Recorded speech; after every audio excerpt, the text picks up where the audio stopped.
तो student overview कल मैंने दिया था लास्ट लेक्चर में इसका आप लोगों को कि ग्लाइकोलिसिस को कैसे रेगुलेट किया जाता है और रेगुलेट करना क्यों जरूरी है। मैम स्क्रीन शो नहीं हो रही। किसी को भी नहीं हो रही शो?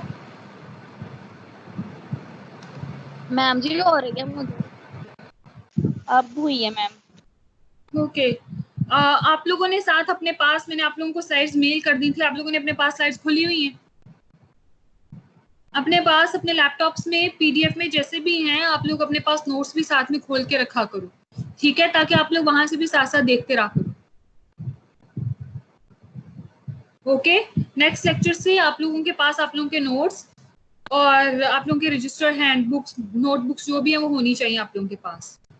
चले जी, हमने लास्ट टाइम ओवरव्यू लिया था ग्लाइकोलिसिस की रेगुलेशन का कि ग्लाइकोलिसिस को रेगुलेट कैसे किया जाता है और उसको रेगुलेट करना क्यों जरूरी है। सॉरी मैम जी डिस्टर्ब करने के लिए, पर ना मुझे मेल नहीं शो हुई, नहीं आई कोई भी आपकी लेक्चर वाली। बेटा मैंने जमीना को मेल की थी और जमीना ने आप लोगों को सबको मैसेज या व्हाट्सएप जैसे भी आप लोगों तक पहुंचा दी हैं। और मैम अगर आपको उससे नहीं मिली तो आप लोग पोर्टल से भी डाउनलोड कर सकते हो। ओके मैम, पर वो मोबाइल पे थोड़ा इशू होता है ना डाउनलोडिंग का, इसलिए फिर कह रहे थे। चलें ठीक है, मैं देखती हूँ। यस, फिर आप ये तो ना कहें कि आपको नहीं मिली। मैम नहीं, वो मेल नहीं मुझे मिली, पोर्टल के अलावा मुझे कहीं नहीं मिली ना, इसलिए कह रही हूँ। पोर्टल पे तो होता है, वो तो हर एक स्टूडेंट का है। ओके चलें जी, ठीक है। अब हमने लास्ट टाइम, अभी तो अपना माइक ऑफ कर दें, स्विच ऑफ योर माइक्स। अच्छा जी, अब ये देखें कि सबसे पहले बात आ जाती है ग्लाइकोलिसिस की। ग्लाइकोलिसिस क्या है, हमने इसको बहुत डिटेल में पिछले लेक्चर्स में देखा कि सीक्वेंस ऑफ 10 एंजाइमेटिक रिएक्शंस हैं which yield at the end product to form 2 molecules of pyruvate. तो ये यील्ड करता है किसकी? 2 मॉलिक्यूल्स बनाता है पायरुवेट के, जिसमें साइमल्टेनियसली हमारे पास एटीपी भी प्रोड्यूस होता है और एनएडीएच भी प्रोड्यूस होता है। चूंकि ये एटीपी प्रोड्यूस कर रहा है और एनएडीएच प्रोड्यूस कर रहा है और ऑक्सीडेटिव ब्रेकडाउन या ऑक्सीडेटिव मेटाबॉलिज्म या ऑक्सीडेटिव कैटाबॉलिज्म ऑफ ग्लूकोज का ये फर्स्ट स्टेप है। तो ग्लूकोज को जब ऑक्सीडेटिवली ब्रेक डाउन किया जाता है तो ऑक्सीडेटिवली ब्रेक डाउन करने के लिए फर्स्ट स्टेप उसके लिए क्या है? ग्लाइकोलिसिस है। कंप्लीटली अगर उसको ब्रेक डाउन करना है तो उससे हमें बहुत ज्यादा अमाउंट में एनर्जी हासिल होती है। तो जो चीज हमें एनर्जी देती है उसको रेगुलेट करना हमारे लिए जरूरी होता है। तमाम मेटाबॉलिक पाथवेज को रेगुलेट करना हमारे लिए जरूरी होता है। फिर हमने ये देखा कि ग्लाइकोलिसिस के जो 10 रिएक्शंस हैं उन 10 रिएक्शंस में से 7 रिएक्शंस जो हैं वो कंप्लीटली रिवर्सिबल हैं, वो आराम से रिवर्स हो जाते हैं, और 3 रिएक्शंस ऐसे हैं जो रिवर्सिबल नहीं हैं, जो इरिवर्सिबल हैं, जो कभी भी रिवर्स नहीं होते। और अगर वो खुदा ना खास्ता रिवर्स हो जाए तो वहां पे हमारे पास फ्यूटाइल साइकिल स्टार्ट हो जाता है, जो कैसा साइकिल होता है कि जिसमें हमारे पास कोई भी मेटाबॉलिक वर्क नहीं हो रहा होता, कोई भी प्रोडक्ट नहीं बन रहा होता, कोई भी काम नहीं हो रहा होता, सिंपली हमारी एनर्जी, हमारी एटीपी बगैर किसी काम को किए वेस्ट हो रही होती है। ये बिल्कुल इस तरह है कि अगर मैं आप लोगों को इसकी एग्जांपल देना चाहूँ कि हम लोग घर में अपनी मोटर्स को ऑन करते हैं अपने टैंक्स को भरने के लिए, वाटर टैंक्स को भरने के लिए। तो जब आपका वाटर टैंक भर जाता है तो ओवरफ्लो के थ्रू आपको पता चल जाता है कि आपका वाटर टैंक भर गया है, तो आप उसको स्विच ऑफ कर देते हो। अगर आप उसको स्विच ऑफ नहीं करते हो तो क्या होता है कि वाटर तो पंप किए जा रहे हैं हम, पर वो वाटर जाया होता जा रहा है क्योंकि ऊपर से ओवरफ्लो से वो गिरता जा रहा है, वो जाया हो रहा है। तो मेटाबॉलिकली आपको कोई भी वर्क अचीव नहीं हो रहा, आपको मजीद कोई काम नहीं मिल रहा, पर आपकी एनर्जी, आपकी इलेक्ट्रिसिटी फजूल में यूज होती जा रही है। तो इसी तरह ग्लाइकोलिसिस में है कि ग्लाइकोलिसिस के बाकी जो 7 स्टेप्स हैं वो सारे के सारे रिवर्सिबल होते हैं, जबकि 3 स्टेप्स ऐसे हैं वो इरिवर्सिबल हैं और वो कभी भी रिवर्स नहीं होते। तो जब यही काम ग्लूकोनियोजेनेसिस में होना होता है, क्योंकि ग्लूकोनियोजेनेसिस ग्लाइकोलिसिस का एग्जैक्टली तकरीबन बिल्कुल उल्ट है। तो वहां पर क्या करते हैं कि ग्लूकोनियोजेनेसिस इन्हीं 3 स्टेप्स पर अपने लिए डी टूवर्स को इस्तेमाल करता है। डी टूवर्स का मतलब ये है कि वो अपने लिए अलग रास्ता अपना लेता है। वो जिस रास्ते से ग्लाइकोलिसिस ने अपना काम किया था उस रास्ते से नहीं आता, बल्कि वो अपने लिए अलग एक और टूवर, अपने लिए एक अलग रास्ता इख्तियार कर लेता है और उससे वो ग्लूकोज को बनाता है। क्लियर? इस चीज को हमने लास्ट टाइम अच्छे से डिस्कस कर लिया था। किसी को कोई क्वेश्चन है यहाँ तक?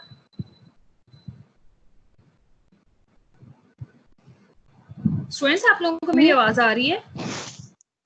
यस मैम, आवाज Yes, आ रही है ma'am, आ मैम रही जी। है। यस मैम, आ रही है ओके, किसी को कोई क्वेश्चन यहाँ तक? मैम जी। ग्लाइकोलिसिस में ग्लूकोज की ब्रेकडाउन से पायरुवेट बनाते हैं हम, और मैम न्यूक्लियोजेनेसिस में पायरुवेट की मदद से पायरुवेट से दोबारा ग्लूकोज बनाते हैं। मैम ऐसे ही होता है? यस, ग्लाइकोलिसिस में हम ग्लूकोज को तोड़ते हैं, that is called breakdown of glucose, और ग्लूकोज को तोड़ के हम पायरुवेट में कन्वर्ट कर देते हैं। ग्लूकोज 6 कार्बन का मॉलिक्यूल है और पायरुवेट 3 कार्बन का मॉलिक्यूल है, इसलिए हमारे पास एंड प्रोडक्ट में 2 पायरुवेट के मॉलिक्यूल्स बन जाते हैं। इसी तरह जब हमें ग्लूकोज भी तो बॉडी में बनाना पड़ता है ना, ग्लूकोज की भी जरूरत होती है बॉडी में। तो जब बॉडी में ग्लूकोज की जरूरत होती है और वहां पे एक्स्ट्रा पायरुवेट पड़ा होता है, तो उस पायरुवेट को वापस कन्वर्ट कर दिया जाता है ग्लूकोज में। तो वो जो वापस कन्वर्जन होती है वो किस स्टेप के थ्रू होती है, वो किस प्रोसेस के थ्रू होती है? That is processed bye gluconeogenesis. वो किसके थ्रू होती है? ग्लूकोनियोजेनेसिस। ग्लूको यानी कि ग्लूकोज से न्यूजेनेसिस, तो उसको दोबारा से नया बनाना, ग्लूकोज को नया बनाना, जेनेसिस बनाना, ठीक है? तो उसको ग्लूकोज को हम नया दोबारा से बना रहे हैं। अब इस डायग्राम को हमने लास्ट लेक्चर में बड़ी डिटेल में देखा था। आप लोगों को स्क्रीन डिस्प्ले हो रही है? मैंने स्लाइड शो पे लगाया, अभी भी आ रही है? Yes ma'am. ओके, तो पहले स्टेप में क्या होता है? ग्लूकोज को हेक्सोकाइनेज की मदद से ग्लूकोज 6 फॉस्फेट में कन्वर्ट कर दिया जाता है। ये वाला स्टेप इरिवर्सिबल है। हेक्सोकाइनेज वापस ग्लूकोज 6 फॉस्फेट को कभी भी ग्लूकोज में कन्वर्ट नहीं कर सकता। पर जब ग्लूकोनियोजेनेसिस होनी है तब तो हमें ग्लूकोज 6 फॉस्फेट को ग्लूकोज में कन्वर्ट करना पड़ना है ना। तो उस दौरान हम क्या करते हैं? उस दौरान एक और एंजाइम आता है ग्लूकोनियोजेनेसिस के दौरान, और वो एंजाइम क्या कहलाता है? Glucose 6 phosphatase. ये ग्लूकोज 6 फॉस्फेटेज क्या करता है? ग्लूकोज 6 फॉस्फेटेज को ग्लूकोज में कन्वर्ट कर देता है, ठीक है? तो यहाँ पे डी टूअर इस्तेमाल हुआ। डी टूअर का मतलब मैम दूसरा रास्ता यूज कर लेते हैं। यस, दूसरा रास्ता। तो अब यहाँ पर हेक्सोकाइनेज से काम नहीं किया जा रहा, बल्कि ग्लूकोज 6 फॉस्फेटेज से काम लिया जा रहा है, ठीक है? उसके बाद अगला स्टेप हमारा रिवर्सिबल स्टेप होता है, जिसमें ग्लूकोज 6 फॉस्फेट को फ्रुक्टोज 6 फॉस्फेट में कन्वर्ट कर देते हैं। तो चाहे ग्लाइकोलिसिस हो चाहे ग्लूकोनियोजेनेसिस हो, दोनों कामों के लिए सिर्फ यही एक एंजाइम इन्वॉल्व होता है, फॉस्फोहेक्सोज आइसोमेरेज। इस स्टेप पे अगर तो ग्लाइकोलिसिस हो रही है तो इस स्टेप को फॉरवर्ड ले जाया जाता है। ये फॉस्फोहेक्सोज आइसोमेरेज ग्लूकोज 6 फॉस्फेट को फ्रुक्टोज 6 फॉस्फेट में कन्वर्ट कर देता है, फॉरवर्ड। ये जो पिंक एरो है दैट इज फॉरवर्ड रिएक्शन, और ये जो बैकवर्ड ब्लू कलर का एरो जो कि किस में हो रहा है? ग्लूकोनियोजेनेसिस में हो रहा है। और अगर ग्लूकोनियोजेनेसिस होनी है तो फ्रुक्टोज 6 फॉस्फेट को ग्लूकोज 6 फॉस्फेट में कन्वर्ट कर दिया जाता है by using same enzyme, bye involving same enzyme. उसके बाद हमारे पास थर्ड स्टेप आता है। थर्ड स्टेप में क्या करते हैं? अगर ग्लाइकोलिसिस हो रही है तो फ्रुक्टोज 6 फॉस्फेट को कन्वर्ट कर दिया जाता है फ्रुक्टोज 1,6 बिस फॉस्फेट। चेक कर लो चल रही है। फ्रुक्टोज 6 फॉस्फेट को कन्वर्ट कर लिया जाता है किसमें? फ्रुक्टोज 1,6 बिस फॉस्फेट में। Let me check the chat. Okay students, अपनी अटेंडेंस आप लोग अभी यहाँ पे मार्क ना करें, आप लोगों की अटेंडेंस मैं एंड पे मार्क कर लूंगी। Come to the point. तो थर्ड स्टेप जो है वो इरिवर्सिबल स्टेप है। ये स्टेप रिवर्स नहीं हो पाता। तो इरिवर्सिबल इसको कौन सा एंजाइम बनाता है? फॉस्फोफ्रुक्टोकाइनेज 1। ये एंजाइम इसको फॉरवर्ड तो ले जाता है पर इसको रिवर्स नहीं लेके जाता। रिवर्स हमें कब लेके जाना होता है ग्लूकोनियोजेनेसिस में? तो सेम पहले स्टेप की तरह इस स्टेप पे भी D2R इस्तेमाल होता है और फ्रुक्टोज 1,6 बिसफॉस्फेट को फ्रुक्टोज 6 फॉस्फेट में कन्वर्ट करने के लिए एक और एंजाइम आता है जो एंजाइम कहलाता है फ्रुक्टोज 1,6 बिसफॉस्फेटेज। इन सारे एंजाइम्स की डिटेल हम ग्लूकोनियोजेनेसिस वाले लेक्चर में पढ़ेंगे, अभी सिर्फ हम इनका कंपैरिजन देख रहे हैं। ओके, नेक्स्ट है हमारे पास, नेक्स्ट स्टेप में फ्रुक्टोज 1,6 बिसफॉस्फेट को कन्वर्ट किया जाता है डाइहाइड्रोक्सी एसीटोन फॉस्फेट में। डाइहाइड्रोक्सी एसीटोन फॉस्फेट में कन्वर्ट करने के लिए जो एंजाइम यूटिलाइज होता है, जो एंजाइम इन्वॉल्व होता है, वो एंजाइम होता है एल्डोलेज। अब जब डाइहाइड्रोक्सी एसीटोन फॉस्फेट बन गया है तो उसको फिफ्थ स्टेप पे रिवर्सिबली दोबारा से कन्वर्ट कर दिया जाता है, रिवर्सिबली इसको कन्वर्ट कर दिया जाता है ट्रायोज फॉस्फेट आइसोमरेज की मौजूदगी में 2 मॉलिक्यूल्स ऑफ ग्लिसरॉल्डिहाइड 3 फॉस्फेट में। अब अगर ग्लूकोनियोजेनेसिस होनी है तो इन ग्लिसरॉल्डिहाइड 3 फॉस्फेट के 2 मॉलिक्यूल्स को ट्रायोज फॉस्फेट आइसोमरेज उसी एंजाइम के थ्रू वापस डाइहाइड्रोक्सी एसीटोन फॉस्फेट में और डाइहाइड्रोक्सी एसीटोन फॉस्फेट को वापस एल्डोलेज की मदद से फ्रुक्टोज 1,6 बिसफॉस्फेट में कन्वर्ट कर दिया जाता है।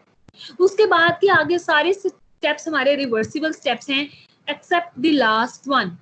तो अब सिक्स स्टेप पे क्या होता है कि जो 2 मॉलिक्यूल्स हमारे पास ग्लिसरॉल्डिहाइड 3 फॉस्फेट के बने हैं ग्लाइकोलाइसिस में, इनको रिवर्सिबली कन्वर्ट कर दिया जाता है किसमें?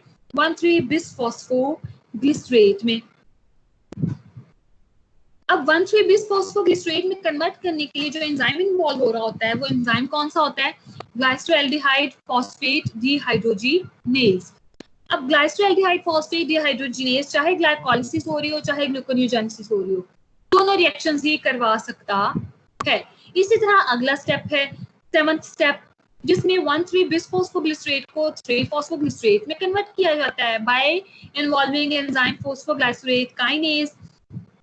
ये वाला एंजाइम भी रिवर्सिबल रिएक्शन को कैटालाइज करवा सकता है, तो इसलिए चाहे ग्लाइकोलाइसिस हो चाहे ग्लूकोनियोजेनेसिस हो, दोनों में यही एंजाइम यूज हो जाता है, कोई D2R अपनाया नहीं जाता। नेक्स्ट है 8th स्टेप, उसमें 3 फॉस्फोग्लिसरेट को 2 फॉस्फोग्लिसरेट में कन्वर्ट किया जाता है। तो सिंपली यहाँ पे फॉस्फेट ग्रुप की पोजीशन को चेंज किया जा रहा है, ये वाला स्टेप भी रिवर्सिबल होता है। तो इसका मतलब हुआ कि यहाँ पे भी एक ही एंजाइम इन्वॉल्व होगा, चाहे ग्लाइकोलाइसिस हो चाहे ग्लूकोनियोजेनेसिस हो। तो वो वाला एंजाइम कौन सा होता है? फॉस्फोग्लिसरेट ग्लूटेज। अब जब 9th स्टेप आता है तो 9th स्टेप में 2 फॉस्फोग्लिसरेट के 2 मॉलिक्यूल्स को 2 मॉलिक्यूल्स ऑफ फॉस्फोइनोल पाइरुवेट में PEP या PEP में कन्वर्ट कर दिया जाता है बाय इन्वॉल्विंग एंजाइम इनुलेज। ये रिएक्शन भी रिवर्सिबल होता है, इसलिए यहाँ पे भी किसी D2R की जरूरत नहीं है। अब आते हैं लास्ट स्टेप पे। तो लास्ट स्टेप पे PEP के 2 मॉलिक्यूल्स या फॉस्फोइनोल पाइरुवेट के 2 मॉलिक्यूल्स को पाइरुवेट के 2 मॉलिक्यूल्स में कन्वर्ट किया जाता है इन ग्लाइकोलाइसिस, और इस रिएक्शन को कैटालाइज करवाने के लिए पाइरुवेट काइनेज एंजाइम यूटिलाइज होता है। अब चूंकि ये वाला रिएक्शन तो इरिवर्सिबल है, तो पाइरुवेट काइनेज जो है वो पाइरुवेट को वापस से फॉस्फोइनोल पाइरुवेट में कन्वर्ट नहीं कर सकता ड्यूरिंग ग्लूकोनियोजेनेसिस। तो ग्लूकोनियोजेनेसिस में क्या किया जाता है? इस रिएक्शन का D2R, इस रिएक्शन के लिए अलग रास्ता अपनाया जाता है, D2R इस्तेमाल किया जाता है। और वो क्या होता है कि सबसे पहले पाइरुवेट के 2 मॉलिक्यूल्स को 2 मॉलिक्यूल्स ऑफ ऑक्सैलो एसीटेट में कन्वर्ट किया जाता है bye involving enzyme pyruvate carboxylase.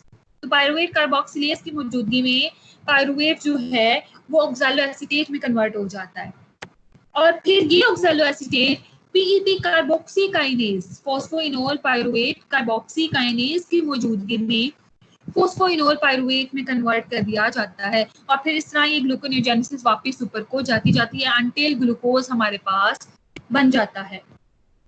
तो यहाँ पर हमने ये देखा कि 3 स्टेप्स ऐसे हैं, और हमने कल भी इस चीज का जिक्र किया था कि 3 स्टेप्स ऐसे हैं जहां पे ग्लाइकोलाइसिस को बहुत ज्यादा रेगुलेट किया जाता है, और वो 3 स्टेप्स कौन से हैं? वो हैं first step, third step and 10th step.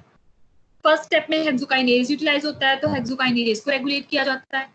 Third step पे फोस्फोफ्रुक्टोकाइनेज 1 को रेगुलेट किया जाता है, और 10th स्टेप पे पायरुवेट काइनेज को रेगुलेट किया जाता है टू रेगुलेट दी ग्लाइकोलिसिस। तो इन तीनों एंजाइम्स को रेगुलेट करके हम ग्लाइकोलिसिस को अपनी जरूरत के मुताबिक ऑन एंड ऑफ कर सकते हैं। ऑन कब करेंगे? जब हमें एनर्जी की ज्यादा जरूरत होगी, एनर्जी की जरूरत है तो हम ग्लाइकोलिसिस को ऑन करवा देंगे। ऑन कैसे करवाएंगे ये हम अभी आगे देखते हैं कि इन 3 एंजाइम्स को रेगुलेट करके हम इसको कैसे ऑन करवा सकते हैं ग्लाइकोलिसिस को, और फिर अगर हमें एनर्जी की जरूरत नहीं है तो फिर हमने कैसे इसको ऑफ करवाना है। तो उसके लिए हमारे पास सबसे पहला एंजाइम जो आता है जिसको हमें रेगुलेट करना होता है वो होता है हेक्सोकाइनेज। ठीक है, जो फर्स्ट एंजाइम है और फर्स्ट स्टेप पे इन्वॉल्व होता है ग्लाइकोलिसिस की। इस स्टेप को फर्स्ट कमिटेड स्टेप भी कहते हैं। और अब ये जो फर्स्ट कमिटेड स्टेप है या प्राइमिंग स्टेप भी कहते हैं इसको, तो फर्स्ट कमिटेड स्टेप पे जो एंजाइम यूज होता है उस एंजाइम के ह्यूमन में 4 डिफरेंट टाइप्स कह लें आप, 4 डिफरेंट टाइप्स मौजूद होती हैं। उन्हें आइसोजाइम्स कहते हैं। ये आइसोजाइम्स क्या होते हैं? बेसिकली आइसोजाइम्स ऐसे प्रोटीन्स या ऐसे एंजाइम्स होते हैं जो डिफरेंट जीन्स से इनकोड होते हैं पर उनका फंक्शन सेम होता है। ये बिल्कुल ऐसे है कि आपके पास एक कंपनी है, आप एक कंपनी में काफी सारे पर्सन्स को हायर करते हो और उनमें से 2 पर्सन्स को सेम काम दे देते हो, तो वो पर्सन्स तो अलग अलग हैं पर वो काम सेम कर रहे हैं। तो यही आइसोजाइम्स हैं कि वो हैं तो अलग अलग एंजाइम्स पर वो काम सेम कर रहे हैं। तो इस तरह हेक्सोकाइनेज के हमारी बॉडी में 4 आइसोजाइम्स होते हैं और उन चारों के चारों आइसोजाइम्स को हम रोमन न्यूमेरिक्स में नेम देते हैं। Hexokinase 1, hexokinase 2, hexokinase 3 and hexokinase 4। Hexokinase 1, 2 and 3 जो पहले 3 हेक्सोकाइनेजेस हैं वो प्रेजेंट होते हैं मसल्स में, मायोसाइट्स भी कहते हैं मसल सेल्स को, और जो हेक्सोकाइनेज 4 है वो प्रेजेंट होता है लिवर में। ठीक है, और लिवर सेल्स को क्या कहते हैं? हाँ जी, मुझे कोई बताए कि लिवर सेल्स को क्या कहते हैं? हिपैटोसाइट्स। यस, लिवर सेल्स को क्या कहते हैं? हिपैटोसाइट्स कहते हैं। इसी तरह मसल सेल्स को क्या कहते हैं? मायोसाइट्स भी कहते हैं। तो मायोसाइट्स में हेक्सोकाइनेज 1, 2 एंड 3 प्रेजेंट होते हैं और हिपैटोसाइट में हेक्सोकाइनेज 4 प्रेजेंट होता है। क्लियर यहाँ तक? किसी को कोई इशू?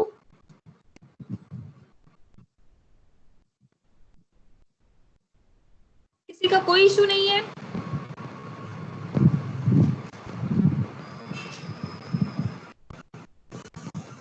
मैम जी ये हेक्सोकाइनेज, यस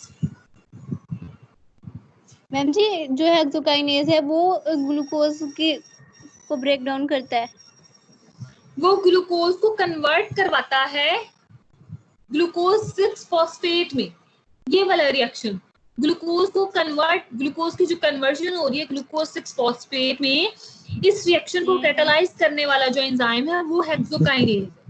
तो हेक्सोकाइनेज की मदद से ये रिएक्शन प्रोसीड होता है, अदरवाइज ये नहीं होता। ये उसकी अभी ब्रेकडाउन नहीं करवा रहा, ये भी सिर्फ फर्स्ट स्टेप पे इन्वॉल्व है। ओके मैम जी हेक्सोकाइनेज की फिर आगे वाले टाइप्स जो हैं 1, 2, 3 है। यस, 1, 2, 3, 4 टाइप्स हैं, 4 आइसोजाइम्स हैं बेसिकली। ये चारों के चारों आइसोजाइम्स जो हैं वो डिफरेंट जीन्स से इनकोड होते हैं। इनको डिफरेंट जीन्स एक्सप्रेस करती हैं, डिफरेंट जीन्स इनको बनाती हैं, पर इन चारों का जो फंक्शन है वो सेम है। वो सेम क्या है कि ये सिर्फ रिएक्शन को कैटालाइज करते हैं। किस रिएक्शन को? ग्लाइकोलिसिस के फर्स्ट रिएक्शन को, जिसमें ग्लूकोज को ग्लूकोज 6 फॉस्फेट में कन्वर्ट किया जाता है। यानी कि ये जो फर्स्ट स्टेप है ये डिटर्मिनिंग स्टेप है किस तरह कि ग्लूकोज की एंट्री हो गई है ग्लाइकोलिटिक पाथवे में। ऐसा ही है ना कि ग्लूकोज की एंट्री करवा रहे हैं हम ग्लाइकोलिटिक पाथवे में। क्लियर सबको? Yes ma'am. ओके, चलिए अब मैं जरा आप लोगों से बीच में से थोड़ा सा शॉर्ट क्वेश्चन आंसर्स पूछती हूँ, शॉर्ट सा क्विज ले रही हूँ। मुझे 4028 registration number 4028।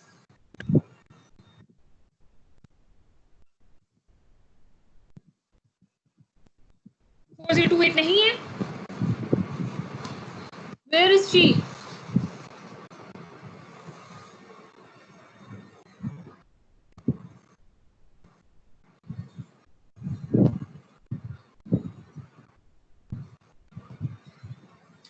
Four zero two eight.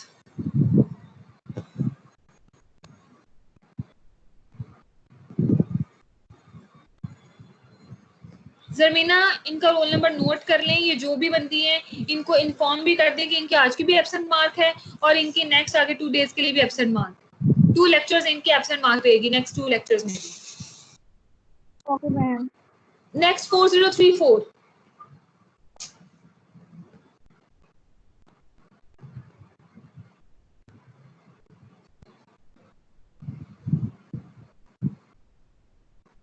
हाँ जी, where is 4034? Who is she? बेटा अगर आप लोग आंसर नहीं करेंगे तो आप लोगों के एब्सेंट ही मार्क हो। चाहे आंसर करें गलत करें कोई मसला नहीं है इसमें, फिर क्या बात है कि अगर नहीं समझ आई तो कोई बात नहीं, मैं आप लोगों को दोबारा समझा दूंगी। मैंने पहले भी कभी आप लोगों को इस चीज पे नहीं कहा, चाहे आप लोग बार बार पूछें, जितनी दफा मर्जी पूछें। चलें भी जल्दी से मुझे बताएं 4034, मुझे बताएं कि ग्लाइकोलिसिस को हम किस किस तरह से रेगुलेट कर सकते हैं, कौन सी अप्रोचेस हम ग्लाइकोलिसिस को रेगुलेट करने के लिए इस्तेमाल कर सकते हैं।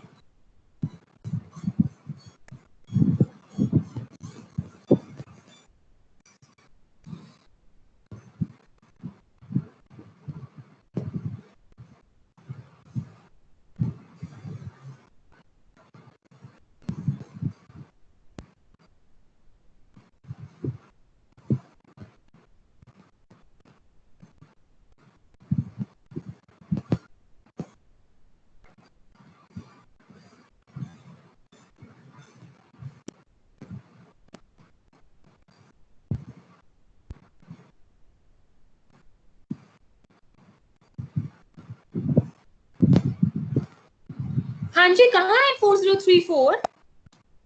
ठीक है जमीना, इनका भी रोल नंबर नोट कर लेंगे। जो भी बंदी है इनकी आज भी एब्सेंट मार्क है और इनकी नेक्स्ट में भी 2 लेक्चर्स में एब्सेंट मार्क रहेगी। आगे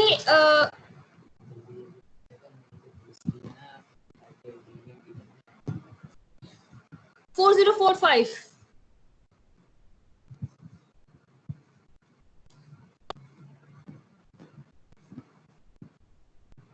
ये भी नहीं है जमीना, इनका भी रोल नंबर नोट कर ले। जमीना, इनका भी रोल नंबर नोट कर ले। अभी ये इन्होंने अपना माइक ऑन किया था। 4051।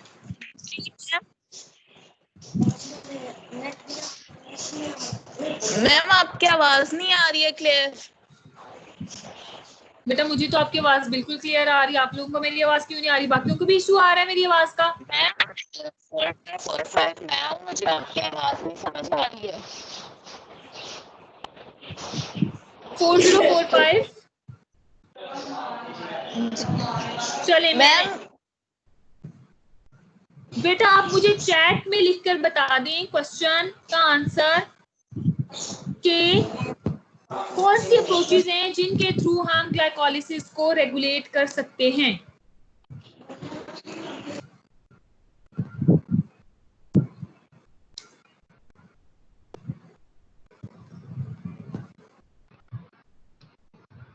हाँ जी, नेक्स्ट है 4054।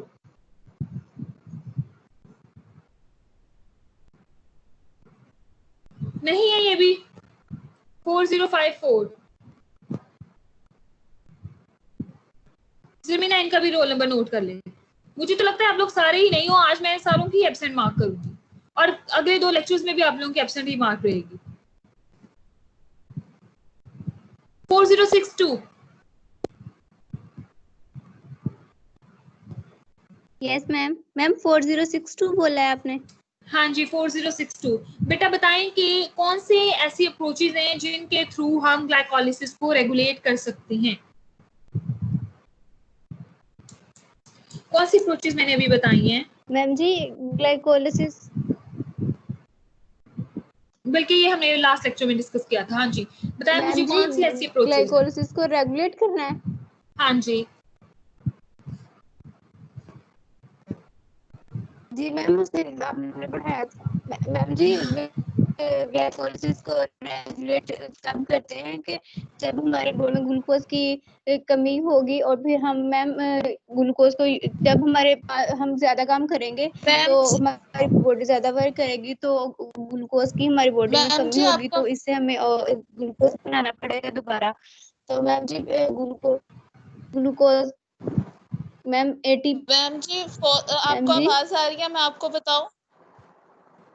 बेटा आप लोग बाकी लोग सिर्फ हैंड रेज किया करें, जो बोल रहा है पहले उसको बोलने दें। आप लोग हैंड रेज करें, मुझे नजर आ जाएगा। आपने पहले कहा था हमें, अब आवाज क्लियर किया, मैंने नेट का इशू सॉल्व किया है। बेटा अभी आप अब थोड़ा सा पॉज लें, अपना हैंड रेज करें, बस मैं सुन लेती हूँ आपसे भी। हाँ जी 4062 ओके कंटिन्यू मैम। करें आप।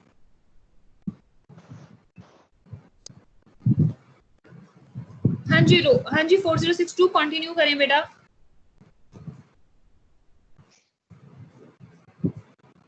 मैम जी ग्लूकोज को रेगुलेशन हमारी बॉडी में इम्पोर्टेंट है मैम। जब हम ज्यादा वर्क करेंगे, हमारी बॉडी ज्यादा वर्क करेगी, तो हमें ग्लूकोज की जरूरत होगी ज्यादा वर्क करने के लिए।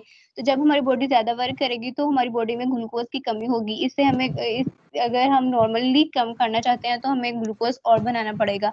तो मैम जी ग्लूकोज और बनाने के लिए हमें एटीपी की जरूरत होगी, और मैम जी जब ग्लूकोज हमें बनाएंगे तो हमें 3 तरह की एंजाइम्स की भी जरूरत होगी। तो मैम जी 10 स्टेप होते हैं, जिनमें 3 इरिवर्सिबल होते हैं और 7 बेटा रिवर्सिबल होते हैं।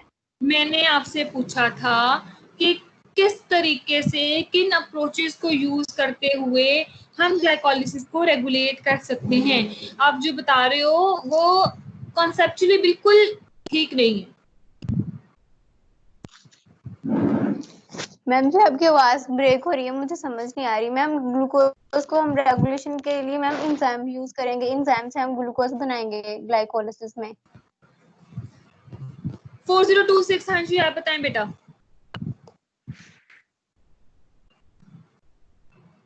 मैम जी 4026 बेटा बताएं। मैम अब आपकी आवाज नहीं आ रही। बेटा मैं यही क्वेश्चन पूछ रही हूँ, क्या आप मुझे मैम जी आपकी बताएं। आवाज नहीं आ रही। किसी को भी नहीं आ रही मेरी आवाज? हाँ जी 4045 आप बताएं। मैम ब्रेक हो रही है, समझ नहीं आ रही आपकी। जी मैम ठीक अब है यही पूछ रहे हैं कैसे रेगुलेशन होगी उसकी। तो मैम हाँ जी ग्लूकोज की हम रेगुलेशन मैम एंजाइम्स के थ्रू ही करेंगे। मैम जो आप मैम एंजाइम यूज करेंगे हम ग्लूकोज को बनाने के लिए। ग्लूकोज को बनाना है अभी तो हम ग्लूकोज के ब्रेक डाउन कर रहे हैं बेटा। हाँ जी 4045 आप बताएं।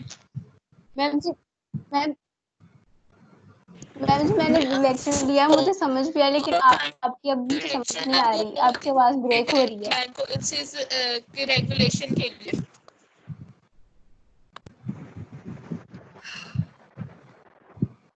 ठीक है मैं एक दफा दोबारा से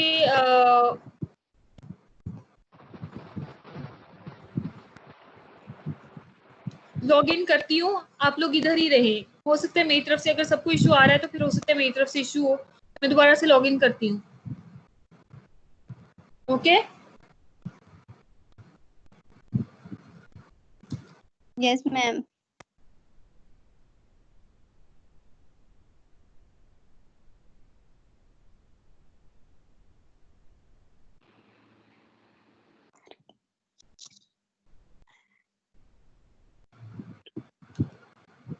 हाँ जी अब आप लोगों को मेरी आवाज आ रही है? मैम आ रही है अब।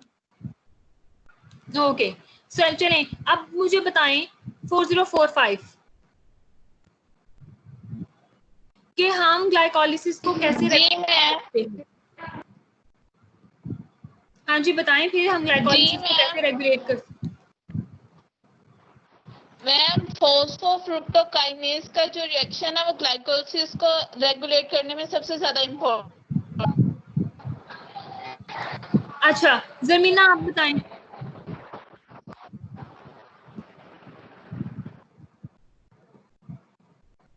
जमीना सुन रही हैं? Yes ma'am. मैम जी मैं बताऊं? नहीं मैं बताऊं, किसी ने नहीं करना, सिर्फ अपना हाथ रेज किया करें, हैंड रेज करें। हाँ जी जमीना आप बताएं। 4045 आप अपना हाथ अब नीचे कर लें।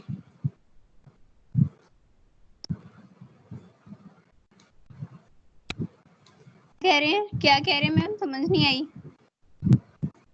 जमीना। Yes ma'am. जमीना बेटा बताएं कि हम कैसे ग्लाइकोलाइसिस को रेगुलेट कर सकते हैं। मैम एंजाइम्स यूज करते हैं। अच्छा और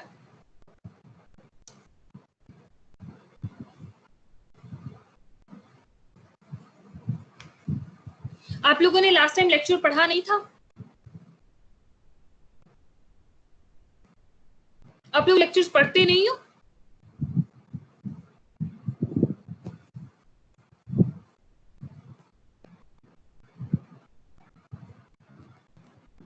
नेक्स्ट टाइम से मैं ऐसा कभी ना देखूं आप लोगों का कि आप लोगों से मैं क्वेश्चन करूं और आप लोगों को आंसर ना आए।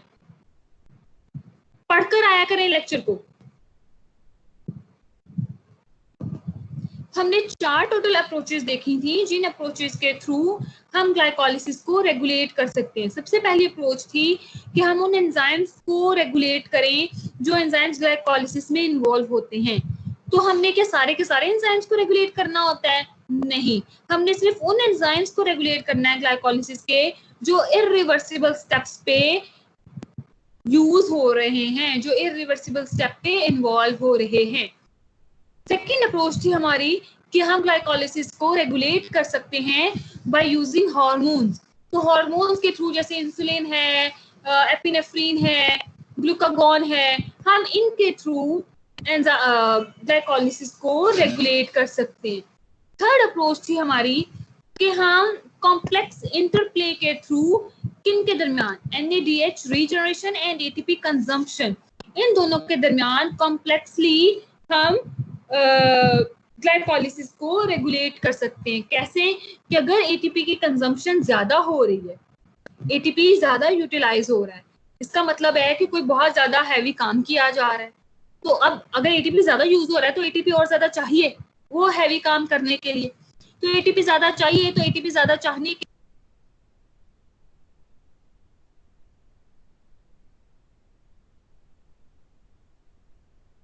आपकी आवाज नहीं आ रही, अब ब्रेक हो रही है और आ नहीं रही आवाज आपकी।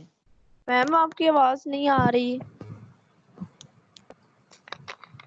अब आ रही है? यस मैम आ रही है। ओके सो मैंने आप लोगों को ये बताया है कि एक तो नेक्स्ट टाइम से ऐसा ना हो कि मैं आप लोगों से क्वेश्चन करूं और आप लोगों को क्वेश्चंस ना आए। पढ़कर आया करें लेक्चर को। अब मैं किसी भी वक्त आप लोगों का सरप्राइज क्विज भी ले सकती हूँ, आप लोगों के पोर्टल्स पे भी क्विज डाल सकती हूँ। ठीक है, तो आप लोगों ने लेक्चर को पढ़कर आना। दूसरी बात मैं आप लोगों को अब ये बता रही थी कि ग्लाइकोलाइसिस को रेगुलेट करने के लिए हम टोटल 4 अप्रोचेस को इस्तेमाल कर सकते हैं। हम 4 अप्रोचेस, हमारे पास 4 डायरेक्शंस हैं जिनके जरिए हम ग्लाइकोलाइसिस को रेगुलेट कर सकते हैं। और वो 4 अप्रोचेस कौन सी हैं? सबसे पहले और मोस्ट इंपॉर्टेंट अप्रोच है रेगुलेशन थ्रू एंजाइम्स, कि हम जो एंजाइम्स ग्लाइकोलाइसिस में इन्वॉल्व हैं उन एंजाइम्स को रेगुलेट करके ग्लाइकोलाइसिस को रेगुलेट कर लें।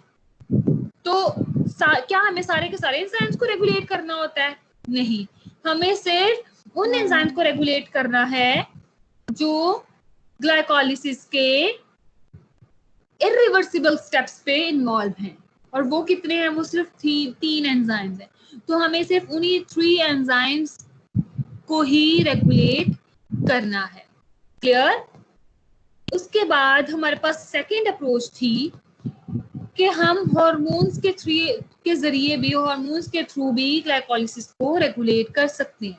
और वो हम कैसे करते हैं कि अगर हमारे पास हार्मोन्स कौन कौन से होते हैं जिनके जरिए हम ग्लाइकोलिसिस को रेगुलेट कर सकते हैं, वो होते हैं इंसुलिन, ग्लूकागॉन एंड एपिनेफ्रीन। तो इंसुलिन के जरिए, इंसुलिन क्या करता है, इंसुलिन का फंक्शन हमें पता है ना, इंसुलिन क्या करता है? इंसुलिन बेसिकली ग्लूकोज की कंसंट्रेशन को कम कर देता है। तो अगर ग्लूकोज की कंसंट्रेशन कम होगी, ग्लाइकोजन की ज्यादा होगी, तो क्या होगा? ग्लाइकोलिसिस कम हो जाएगी। तो इस तरह हम आगे पढ़ेंगे कि कैसे इंसुलिन हार्मोनल रेगुलेशन होती है। नेक्स्ट है थर्ड टाइप की रेगुलेशन, थर्ड टाइप के अप्रोच जिसके जरिए हम ग्लाइकोलिसिस को रेगुलेट कर सकते हैं। वो अप्रोच कौन सी है? By looking at the ATP consumption and NADH regeneration.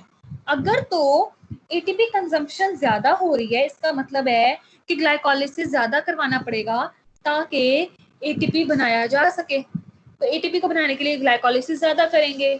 तो जब भी एटीपी ज्यादा कंज्यूम हो रहा होगा तो हमें ज्यादा ग्लाइकोलिसिस चाहिए होती है। और जब एटीपी कम कंज्यूम हो रहा हो तो हमें एटीपी नहीं चाहिए होती, हम ग्लाइकोलिसिस को रोक देते हैं, स्टॉप करवा देते हैं। इसी तरह अगर एनएडीएच की रीजनरेशन ज्यादा ऑलरेडी है तो हम क्या करते हैं? ग्लाइकोलिसिस को स्टॉप करवा देते हैं। और अगर एनएडीएच की रीजनरेशन बॉडी में नहीं हो रही तो हम ग्लाइकोलिसिस को स्टार्ट करवा देते हैं। और फिर फोर्थ लेवल की जो अप्रोच है, वो अप्रोच क्या है कि हम बेसिक लेवल पे जाके रेगुलेशन कर लें। वो बेसिक लेवल क्या है कि हम जो एंजाइम्स ग्लाइकोलिसिस में इन्वॉल्व हैं उन एंजाइम्स के एक्सप्रेशन को कंट्रोल कर लें, उन एंजाइम्स के एक्सप्रेशन को जेनेटिक लेवल पे कंट्रोल करें कि अगर तो उन एंजाइम्स की जरूरत है तो उनको एक्सप्रेस करवाया जाए, जीन को स्पेसिफिकली ऑन एंड ऑफ कर देते हैं according to our needs, according to our desires. Clear? उसके बाद फिर हमारी सबसे पहली अप्रोच स्टार्ट होती है कि रेगुलेशन थ्रू एंजाइम्स। और उसमें सबसे पहली क्या है? Regulation through hexokinase. Hexokinase which catalyzes the entry of glucose into the glycolytic pathway is a regulatory enzyme। ये क्या है? ये एक रेगुलेटरी एंजाइम है और ये ग्लाइकोलिसिस का फर्स्ट कमिटेड स्टेप या फर्स्ट प्राइमिंग स्टेप करवाता है। कैसे करवाता है? कि ये ग्लूकोज को ग्लूकोज 6 फॉस्फेट में कन्वर्ट कर देता है।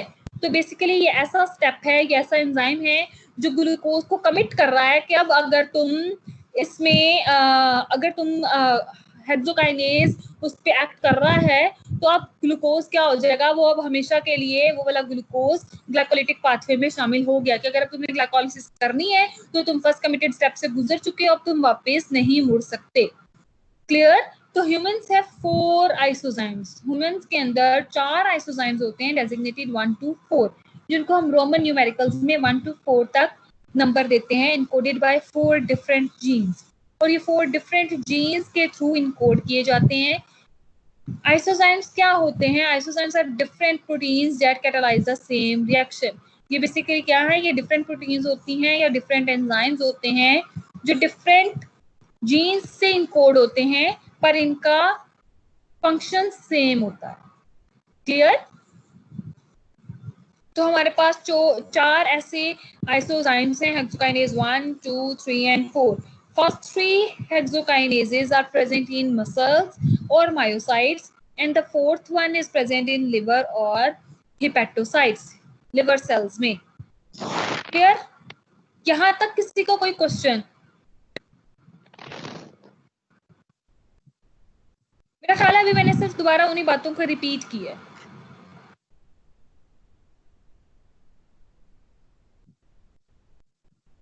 तो अब जब हेक्सोकाइनेज 1, 2 and 3 है हमारे पास, इनको क्या ये क्या फंक्शन करते हैं, ये अपने फंक्शन को परफॉर्म करते हैं और हम इनको कैसे रेगुलेट करते हैं कि हेक्सोकाइनेज 1, 2, 3 चाहे जो मर्जी हेक्सोकाइनेज हो वो ग्लूकोज को ग्लूकोज 6 फॉस्फेट में कन्वर्ट करवा देता है ग्लाइकोलिसिस के फर्स्ट स्टेप पे। ये तीनों के तीनों आइसोजाइम्स मसल्स में प्रेजेंट होते हैं। मसल्स में क्यों प्रेजेंट होते हैं? क्योंकि मसल्स को एटीपी की ज्यादा जरूरत होती है। मसल्स को एटीपी की ज्यादा जरूरत क्यों है? क्योंकि उन्होंने ज्यादा वर्क करना होता है, हमने चलना फिरना, हमने भागना दौड़ना, हमने स्ट्रेनुअस एक्टिविटीज करनी है। सारा कुछ किसकी वजह से होता है? हमारे मसल्स की वजह से होता है। तो मसल्स को एटीपी की ज्यादा जरूरत है। एटीपी ज्यादा चाहिए तो वहां पे ग्लाइकोलिसिस भी ज्यादा होनी है। ग्लाइकोलिसिस ज्यादा होने के लिए वहां पे ग्लूकोज की कंजम्पशन भी ज्यादा होती है। तो इसलिए पहले तीनों के तीनों आइसोजाइम्स जो हैं वो मसल सेल्स में पाए जाते हैं। अब क्या होता है कि ये जो तीनों के तीनों एंजाइम्स हैं, ये तीनों एंजाइम्स एलोस्टेरिकली इनहिबिट होते हैं bye their product called glucose 6 phosphate. बेटा अपना माइक ऑफ कर लें।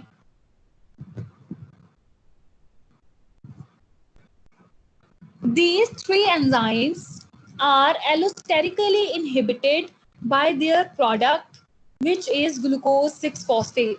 पहले रिएक्शन का प्रोडक्ट क्या था? हाँ जी 4054 बताएं, पहले रिएक्शन का प्रोडक्ट क्या था? ग्लाइकोलिसिस के पहले रिएक्शन का प्रोडक्ट।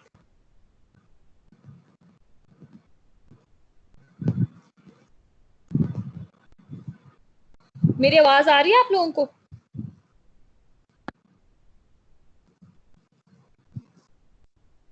फोर 4054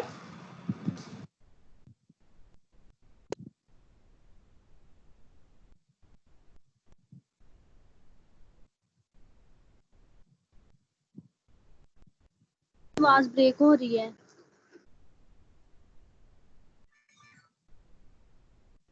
चलिए, आपको मेरे क्वेश्चन की समझ आ गई है ना? मैं पूछ रही हूँ कि पहले रिएक्शन का प्रोडक्ट क्या होता है? हेक्सोकाइनेज का प्रोडक्ट क्या होता है?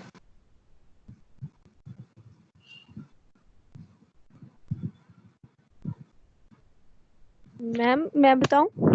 हाँ जी ग्लूकोज 6 फॉस्फेट होता है शायद। हाँ जी, शायद नहीं, हाँ जी। तो ग्लूकोज 6 फॉस्फेट, अभी इतनी दफा मैंने इस रिएक्शन को बताया कि ग्लूकोज जो है वो ग्लूकोज 6 फॉस्फेट में कन्वर्ट किया जाता है बाय हेक्सोकाइनेज। तो फर्स्ट रिएक्शन का प्रोडक्ट क्या है? Glucose 6 phosphate. तो हेक्सोकाइनेज को इनहिबिट करने वाली कौन सी चीज है? वो उसका अपना प्रोडक्ट ग्लूकोज 6 फॉस्फेट ही है। अगर सेल में मायोसाइट्स में ग्लूकोज 6 फॉस्फेट की कंसेंट्रेशन ज्यादा हो गई है तो वो एलोस्टेरिकली जाके हेक्सोकाइनेज पे बाइंड हो जाता है। जैसे वो बाइंड होता है तो हेक्सोकाइनेज को सिग्नल मिल जाता है कि अब मैंने वर्क नहीं करना, तो वो अपने आप को इनएक्टिव कर लेता है, इनहिबिट हो जाता है। क्लियर? तो हेक्सोकाइनेज को, पहले एंजाइम को इनहिबिट करने वाला कौन है? उसका अपना प्रोडक्ट ही है, that is glucose 6 phosphate. Diagram में आप लोग देख सकते हैं कि ग्लूकोज को ग्लूकोज 6 फॉस्फेट में कन्वर्ट कर रहे हैं बाय इन्वॉल्विंग एंजाइम हेक्सोकाइनेज, जो कि मोस्ट ऑफ द सेल्स में पाया जाता है and is inhibited by it's product that is G6P which is known as glucose 6 phosphate. So whenever the cellular concentration of glucose 6 phosphate rises, जब भी cell के अंदर ग्लूकोज 6 फॉस्फेट की concentration बढ़ जाती है above its normal level, अपने normal level से, these isozymes are inhibited, bringing the rate of formation and utilization of glucose 6 phosphate into balance. तो फिर क्या होता है कि हेक्सोकाइनेज को इनहिबिट कर दिया जाता है ताकि ग्लूकोज 6 फॉस्फेट की प्रोडक्शन और ग्लूकोज 6 फॉस्फेट की यूटिलाइजेशन, उसके इस्तेमाल, दोनों के रेट को बराबर कर दिया जाए, उसके यूटिलाइजेशन के रेट को और उसके फॉर्मेशन के रेट को, कि जितना यूटिलाइज हो रहा है उतना ही प्रोड्यूस हो, उससे ज्यादा प्रोड्यूस ना हो। फजूल में एक्स्ट्रा अमाउंट में हमारे पास ग्लूकोज 6 फॉस्फेट प्रोड्यूस ना हो। अगर ग्लूकोज 6 फॉस्फेट एक्स्ट्रा अमाउंट में प्रोड्यूस होगा तो वो जाया जाएगा, क्योंकि हमें आगे वाले एंजाइम्स भी तो चाहिए ना। तो ये वाले एंजाइम्स तो अपने अपने नॉर्मल लेवल पर है, तो अगर ये ज्यादा होगा तो उससे हमारी ग्लाइकोलिसिस फास्ट नहीं हो जाएगी। क्लियर?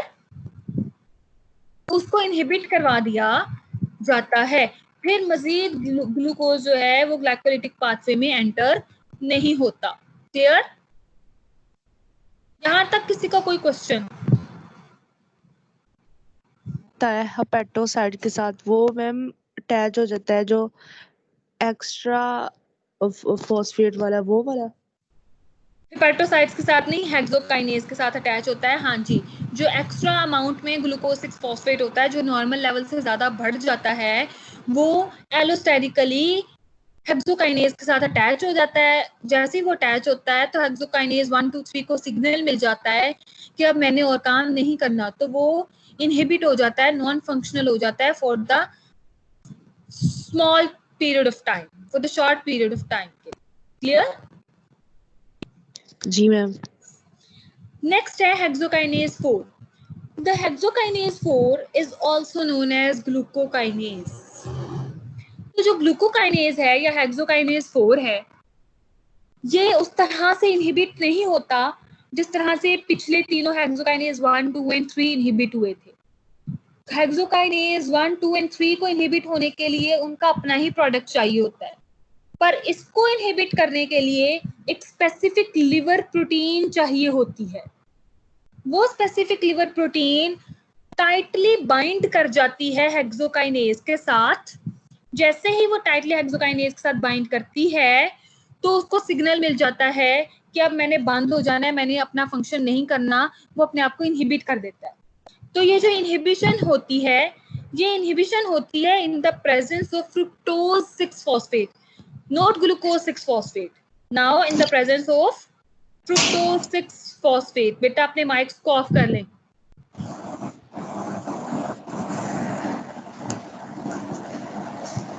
मैम जी अब आपकी आवाज क्लियर नहीं आ रही, ब्रेक हो रही है। बेटा आज से पहले तो आप लोगों को कभी ये इशू नहीं आया था, आज क्यों आ रहा है? मैम आवाज क्लियर आ रही है, लेकिन ये बता दें हेक्सोकाइनेज 4 आवाज मैं अभी बता रही हूँ। ठीक है, मैं दोबारा एक्सप्लेन करती हूँ। बेटा जिनको आवाज का प्रॉब्लम हो रहा है वो अपने इंटरनेट कनेक्शन को चेक करें, वो दोबारा से मीटिंग को लीव करके दोबारा ज्वाइन करें, वो क्लास को दोबारा ज्वाइन करें, उनका इशू रिजॉल्व हो जाएगा इंशाल्लाह। I hope so.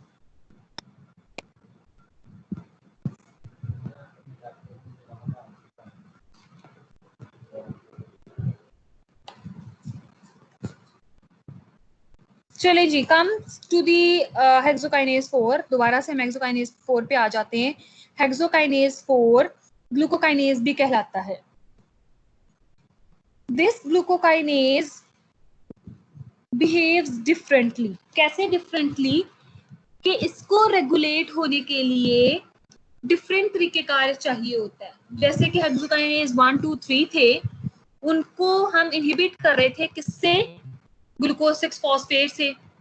पर ये जो हेक्सोकाइनेज 4 है, ये ग्लूकोज 6 फॉस्फेट से इनहिबिट नहीं होता, not inhibited by it's product. ये इससे इनहिबिट नहीं होता, बल्कि इसको इनहिबिट करने के लिए एक स्पेसिफिक लिवर प्रोटीन चाहिए होती है।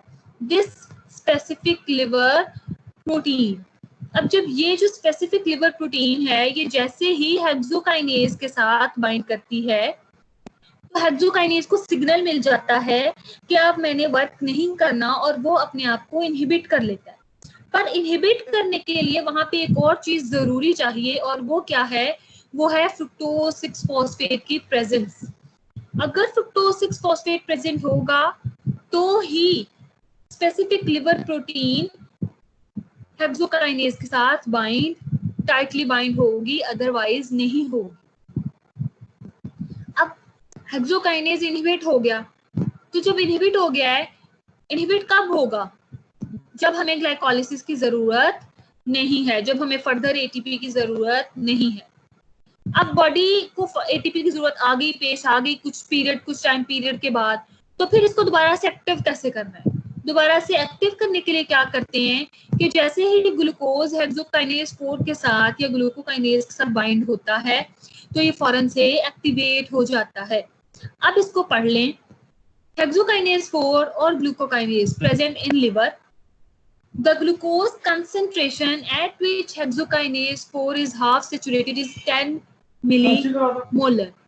तो 10 मिलीमोलर कंसंट्रेशन ऐसी कंसंट्रेशन है जिस पे हेक्सोकाइनेज 4 हाफ सेचुरेटेड हो जाता है। फुल्ली सेचुरेट नहीं होता, हाफ सेचुरेट होता है, यानी कि अभी भी इसकी बाइंडिंग साइट पे ऐसी कैपेसिटी मौजूद है कि अभी और मजीद ग्लूकोज के साथ बाइंड हो सकता है। इट एक्टिवेट्स बाय ग्लूकोज, इसको एक्टिवेट होने के लिए क्या चीज चाहिए? ग्लूकोज चाहिए। It is not inhibited by glucose 6 phosphate, ये ग्लूकोज 6 फॉस्फेट से इनहिबिट नहीं होता, बल्कि it is inhibited by specific liver protein, ये एक स्पेसिफिक लिवर प्रोटीन से इनहिबिट होता है। Tight binding occurs in the presence of fructose 6 phosphate, जिसकी टाइट बाइंडिंग होती है कब? जब फ्रुक्टोज 6 फॉस्फेट प्रेजेंट होगा उस सेल में। Glucose competes with fructose 6 phosphate for binding and causes dissociation of the regulatory protein from the hexokinase 4। तो जब ग्लूकोज इतना ज्यादा हो जाता है सेल में कि वो फ्रुक्टोज 6 फॉस्फेट के साथ compete करने लगता है, तो फिर क्या होता है कि ग्लूकोज हेक्सोकाइनेज के साथ बाइंड हो जाता है, दोनों के दरमियान कंपटीशन शुरू हो जाता है, ग्लूकोज के दरमियान और फ्रुक्टोज 6 फॉस्फेट के दरमियान। जैसे ही ग्लूकोज जरा सा हावी होता है फ्रुक्टोज 6 फॉस्फेट के ऊपर, तो वो फौरन से हेक्सोकाइनेज के साथ बाइंड हो जाता है। जैसे ही वो हेक्सोकाइनेज के साथ बाइंड होगा, तो जो रेगुलेटरी प्रोटीन, जो लिवर की स्पेसिफिक रेगुलेटरी प्रोटीन हेक्सोकाइनेज के साथ बाइंड हुई हुई थी, जिसने उसको इनहिबिट करवा दिया था, वो उससे उतर जाती है। वो उससे उतर गई तो हेक्सोकाइनेज दोबारा से एक्टिव हो जाता है, thus relieve it from inhibition, वो उसको इनहिबिशन से रिलीव दे देता है, इनहिबिशन को खत्म कर देता है और हेक्सोकाइनेज एक्टिवेट हो जाता है। क्लियर? मैम ग्लूकोज कंप्लीट वाला दोबारा ये पढ़ा दें।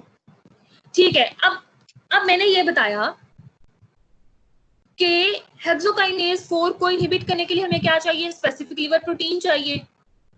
वो स्पेसिफिक लिवर प्रोटीन ने कब बाइंड करना है हेक्सोकाइनेज के साथ? जब सेल में फ्रुक्टोज 6 फॉस्फेट प्रेजेंट होगा, जब सेल में फ्रुक्टोज 6 फॉस्फेट प्रेजेंट होगा, ठीक है। और बॉडी को सेल को एटीपी की जरूरत नहीं है, तो ग्लाइकोलाइसिस रुक गई, हेक्सोकाइनेज 4 ने अपना काम छोड़ दिया क्योंकि वो इनहिबिट हो गया है। क्लियर? अब जब इनहिबिशन उसकी हो गई है, अब for the time period glycolysis नहीं हो रही, पर अब एक वक्त ऐसा आएगा जब दोबारा से बॉडी को एनर्जी की जरूरत पेश आएगी। ऐसा ही है ना? दोबारा से बॉडी को एनर्जी की जरूरत पेश आएगी क्योंकि अब उसने अपने काम करने हैं, जो एनर्जी पहले से स्टोर हुई थी वो खत्म हो गई है, तो दोबारा से हमने ग्लाइकोलाइसिस करवानी है। तो दोबारा से ग्लाइकोलाइसिस करवाने के लिए हमें हेक्सोकाइनेज एक्टिव फॉर्म में चाहिए, वो तो पहले से ही इनएक्टिव हुआ है, उसको एक्टिव कैसे करना है? उसको एक्टिव कैसे करना है कि ग्लूकोज सेल के अंदर जमा होना शुरू हो जाता है एटीपी बनाने के लिए, क्योंकि ग्लूकोज टूटेगा तो एटीपी बनेगी ना, तो ग्लूकोज सेल के अंदर जमा होना शुरू हो जाता है। एक वक्त ऐसा आता है कि ये ग्लूकोज कंपटीशन करना शुरू कर देता है, किसके साथ? फ्रुक्टोज 6 फॉस्फेट के साथ। ये फ्रुक्टोज 6 फॉस्फेट ऐसा था जिसने उसको इनहिबिशन कराई हुई थी। तो जैसे ही ग्लूकोज की कंसंट्रेशन जरा सी फ्रुक्टोज 6 फॉस्फेट से ज्यादा होती है, ऊपर जाती है, वो फौरन से हेक्सोकाइनेज के साथ बाइंड हो जाता है ग्लूकोज। अब जैसे ही ग्लूकोज हेक्सोकाइनेज के साथ बाइंड होता है, तो क्या होता है कि वो जो प्रोटीन लगी हुई थी पहले से, जिसने उसको इनहिबिट कराया हुआ था, वो प्रोटीन उससे उतर जाती है और हेक्सोकाइनेज एक्टिव हो जाता है। तो इस तरह से उसकी जो इनहिबिशन थी हेक्सोकाइनेज 4 की, वो खत्म हो जाती है और हेक्सोकाइनेज एक्टिव होकर दोबारा से ग्लाइकोलाइसिस करवाना स्टार्ट कर देता है। क्लियर? जी मैम, बिल्कुल क्लियर हो गया। Is this point is clear to everyone? Ma'am जी मैम। यस मैम जी, आप ये कह रहे हैं ना कि जब ग्लूकोज के ऊपर वो प्रोटीन उसके ऊपर आ गई हेक्सोकाइनेज के ऊपर, तो वो इनएक्टिव हो गया। लेकिन मैम तो जब हमने active दोबारा हो जाएगा। करवाना है, मैम जब हमने दोबारा ग्लाइकोलाइसिस करवानी है मैम, तो वो फ्रुक्टोज 6 फॉस्फेट ज्यादा होगा और वो उसके साथ कंपटीशन उसका होगा, compete करेगा। तो मैम फिर ज्यादा हो जाएगा मैम, ग्लूकोज ज्यादा हो जाएगा और फ्रुक्टोज 6 कम हो जाएगा। हाँ जी। मैम ग्लूकोज कैसे ज्यादा होगा मैम? बेटा आपने गौर से, मुझे लगता है आप लोग सुन नहीं रहे। यस, अब एक वक्त पहले ग्लूकोज नॉर्मल था, ग्लाइकोलिसिस हो रही थी। एक वक्त ऐसा आया कि हमें ग्लाइकोलिसिस की मजीद जरूरत नहीं रही क्योंकि एटीपी की अब हमें जरूरत नहीं थी। Yes ma'am. हमारी बॉडी को एटीपी की जरूरत नहीं थी। जब एटीपी की जरूरत नहीं है तो हमें ग्लाइकोलिसिस को स्टॉप करवा देना चाहिए ना। जी मैम। तो हमने ग्लाइकोलिसिस को स्टॉप करवाना है। कैसे स्टॉप करवाएंगे? उसमें से एक तरीका ये है कि हम हेक्सोकाइनेज 4 को इनहिबिट करवा देते हैं। उसको इनहिबिट कैसे करवाते हैं कि वहां पर उसके साथ हम एक लिवर प्रोटीन को अटैच करवा देते हैं हेक्सोकाइनेज के साथ। जैसे ही वो प्रोटीन अटैच होती है तो हेक्सोकाइनेज इनहिबिट हो जाता है। हेक्सोकाइनेज इनहिबिट हुआ तो फर्दर ग्लूकोज ने ग्लाइकोलिसिस में एंटर नहीं होना। ठीक है, यहाँ तक समझ आ गई है मैम। अब आगे एक्टिव इनहिबिशन कैसे होगा? अब मैं बताती हूँ। इनहिबिशन के लिए ना प्रोटीन तो चाहिए ही चाहिए, प्रोटीन के साथ साथ ना ये हमें फ्रुक्टोज 6 फॉस्फेट भी चाहिए। प्रोटीन के साथ साथ हमें ये फ्रुक्टोज 6 फॉस्फेट भी चाहिए। किस लिए? जब हमने हेक्सोकाइनेज 4 की इनहिबिशन करवानी है। तो इसका मतलब है कि जब हेक्सोकाइनेज 4 इनहिबिट होगा तो इसका मतलब है कि फ्रुक्टोज 6 फॉस्फेट भी सेल में मौजूद है और वो protein, specific liver protein hexokinase के साथ बाइंड हुई है। ठीक है, और हेक्सोकाइनेज इनहिबिट हो चुका है। अब एक ऐसा वक्त आया कि बॉडी के अंदर जो मौजूद एनर्जी थी, जो एटीपी थी, वो सारी खत्म हो गई। अब बॉडी ने अपने आप को रन करने के लिए, अपने फंक्शंस को चलाने के लिए बॉडी को एटीपी की जरूरत है। उसको एटीपी चाहिए। एटीपी उसको कैसे चाहिए? उसको एटीपी कैसे मिलेगी? वो ग्लाइकोलिसिस करवाएगा, ग्लूकोज से मिलेगी ना, क्योंकि ग्लूकोज जब ग्लाइकोलिसिस में एंटर होगा, ग्लाइकोलिटिक पाथवे में एंटर होगा तो ग्लूकोज ब्रेक होगा तो उससे हमें एटीपी बनेगी।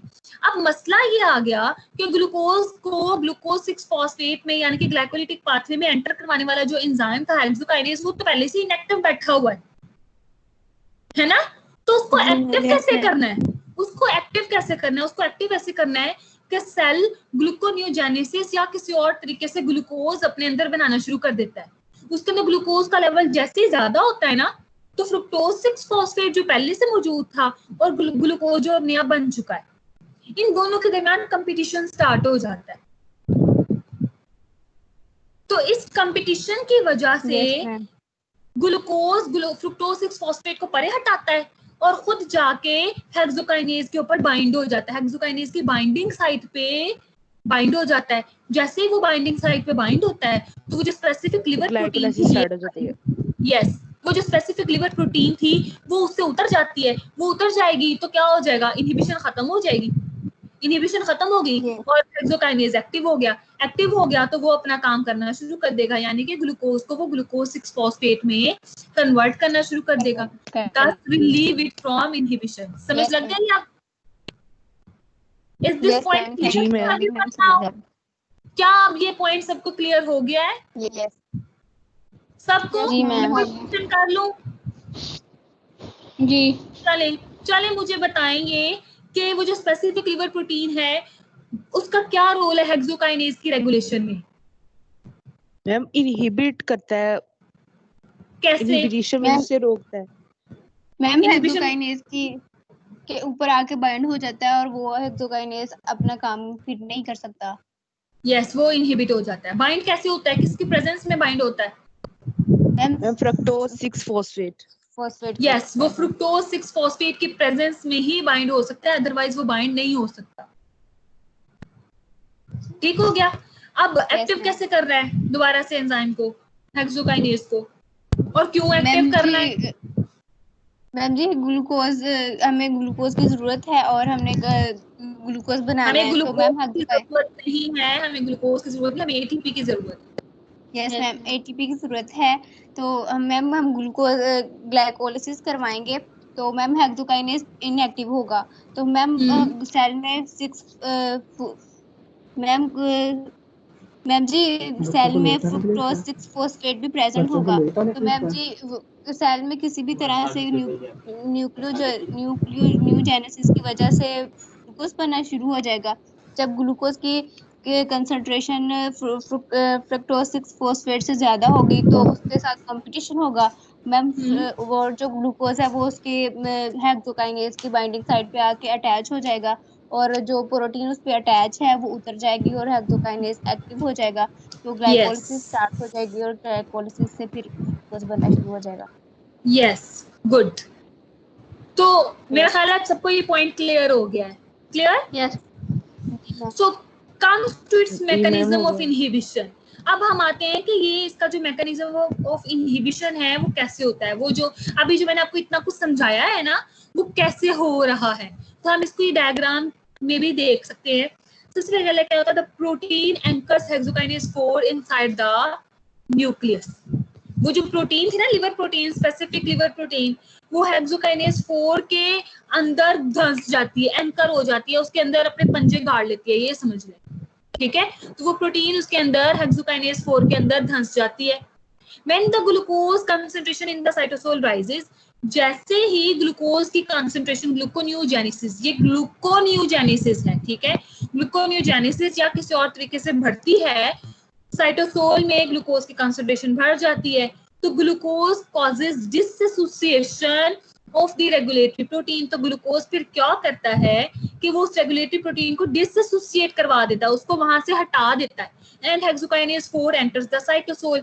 और जो हेक्सोकाइनेज 4 है वो वापस से साइटोसोल के अंदर आ जाता है and begins to phosphorylate glucose, और वो दोबारा से ग्लूकोज को फॉस्फोराइलेट करना शुरू कर देता है। जैसे कि आप लोग यहाँ पे देखते हैं, ये देखें डायग्राम में, देखें गौर से, ये है हमारे पास एक कैपिलरी जिसमें ब्लड होता है। सबको पता है ना कैपिलरीज में, ब्लड वेसल्स में क्या होता है, ब्लड होता है। ब्लड में सारा ग्लूकोज मौजूद होता है। डायबिटीज भी, जो आप डायबिटीज में ब्लड ग्लूकोज चेक करते हो, तो वो कहाँ से चेक करते हो, ब्लड से चेक करते हो ना, आप लोग प्रिक करते हो अपने हैंड पे, फिंगर पे, कहीं भी, और ग्लूकोज वहां ब्लड से ग्लूकोज की कंसंट्रेशन मेजर कर लेते हो।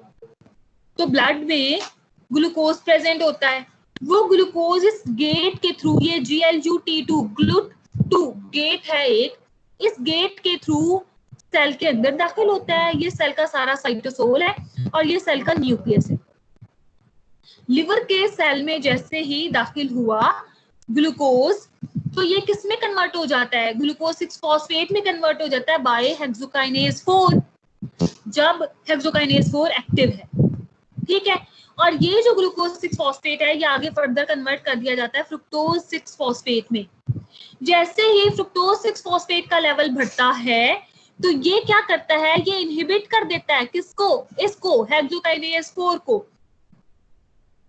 कैसे इनहिबिट करता है कि ये फ्रुक्टोज 6 फॉस्फेट हेक्सोकाइनेज 4 को स्टिमुलेट करता है कि वो न्यूक्लियस के अंदर चला जाए। तो ये इस गेट के थ्रू हेक्सोकाइनेज 4 न्यूक्लियस के अंदर चला जाता है, और न्यूक्लियस के अंदर जाकर वो जो रेगुलेटरी प्रोटीन थी, लिवर स्पेसिफिक रेगुलेटरी प्रोटीन, वो उसके अंदर धंस जाती है, इसके साथ अटैच हो जाती है। क्लियर? और क्या हो गया, हेक्सोकाइनेज इनहिबिट हो गया। अब जब सेल के अंदर ग्लूकोज की कंसंट्रेशन दोबारा से बढ़ गई, तो फिर क्या होगा, ये ग्लूकोज की कंसंट्रेशन क्या करती है, इस इनहिबिशन को खत्म कर देती है। वापस से हेक्सोकाइनेज 4 बाहर आ जाता है और इसके साथ ग्लूकोज अटैच हो जाता है, और वो दोबारा से अपना काम करना शुरू कर देता है, वो दोबारा से एक्टिव हो जाता है। क्लियर? जी मैम। किसी स्टूडेंट का कोई क्वेश्चन यहाँ तक?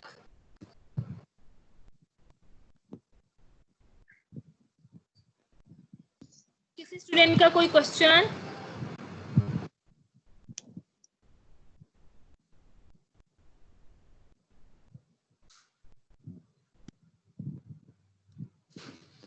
चलिए नेक्स्ट आ जाए फिर। So the next is difference between muscle and liver hexokinases। So अब difference क्या है muscle hexokinase में और liver hexokinase? Number 1, role of organs.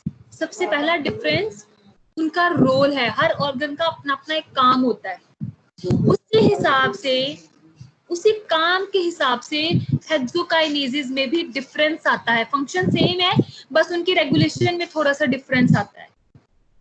तो अब हम रोल ऑफ ऑर्गन्स में देखते हैं। Muscles consume glucose for energy production. Muscles जो हैं वो ग्लूकोज को कंज्यूम करते हैं for producing energy, for producing ATP, while liver maintains blood glucose homeostasis by consuming or producing glucose depending on the blood glucose concentration. पर liver का काम क्या है? लिवर का काम है होम्योस्टेसिस करना, किसकी? ब्लड ग्लूकोज की। लिवर ने ग्लूकोज के लेवल को मेंटेन रखना है ब्लड के अंदर। अगर तो ब्लड के अंदर ग्लूकोज कम हो गई है तो लिवर का काम है कि उसने ब्लड के अंदर ग्लूकोज को दोबारा से बढ़ाना है, और अगर लिवर के अंदर ग्लूकोज ज्यादा हो गई है तो उसका काम क्या है कि उसने उसको कम करना है, नॉर्मल लेवल तक लेकर आना है। तो लिवर का सोलली फंक्शन क्या है? उसका फंक्शन है सिर्फ होम्योस्टेसिस करना ब्लड ग्लूकोज की, ब्लड ग्लूकोज को नॉर्मल बैलेंस में रखना। उसका काम एटीपी वगैरह के लिए नहीं है, इसलिए वहां पे हेक्सोकाइनेज की जो रेगुलेशन है वो डिफरेंट है, जबकि मसल्स में उसकी रेगुलेशन डिफरेंट है। मसल्स में ग्लूकोज की जो कंजम्पशन होती है वो एनर्जी प्रोडक्शन के लिए होती है। Clear? Next point is concentration for half saturation. तो दोनों एंजाइम्स की हाफ सैचुरेशन की जो क्वांटिटी है वो डिफरेंट है। The glucose concentration eight which hexokinase 2 is half saturated is 0.1 millimolar. सिर्फ 0.1 मिलीमोलर पे हेक्सोकाइनेज 2 और बाकी जो हेक्सोकाइनेजेस है 1 and 3 वो हाफ सैचुरेट हो जाते हैं, जबकि जो हेक्सोकाइनेज 4 है जिसको ग्लूकोकाइनेज भी कहते हैं वो हाफ सैचुरेट कब होता है? 10 मिलीमोलर पे। एक जगह पे 1.1 है और एक जगह पे 10 है, तो दोनों में कितना ज्यादा डिफरेंस है। इन दोनों एंजाइम्स के muscle hexokinase and liver hexokinase के फंक्शन में कोई डिफरेंस नहीं है, सिर्फ उनकी रेगुलेशन में डिफरेंस है। रेगुलेशन में डिफरेंस क्यों है? क्योंकि दोनों ऑर्गन्स के काम अलग हैं। मसल का काम अलग है, मसल का काम है एनर्जी प्रोड्यूस करना अपना काम करने के लिए। लिवर का काम अलग है, लिवर का काम है ब्लड ग्लूकोज को मेंटेन करना, होम्योस्टेसिस करना, ब्लड ग्लूकोज के लेवल को मेंटेन करना, और इसी वजह से दोनों की हाफ सैचुरेशन पॉइंट्स अलग हैं। मसल जो हेक्सोकाइनेज है वो सिर्फ 0.1 मिलीमोलर कंसंट्रेशन पे हाफ सैचुरेट हो जाता है, वो फुल हो जाता है, हाफ सैचुरेशन पे पहुंच जाता है, जबकि हेक्सोकाइनेज 4 जो है या लिवर हेक्सोकाइनेज जिसको हम ग्लूकोकाइनेज भी कहते हैं वो 10 मिलीमोलर पे जाकर हाफ सैचुरेट होता है। क्लियर? किसी का कोई क्वेश्चन यहाँ तक?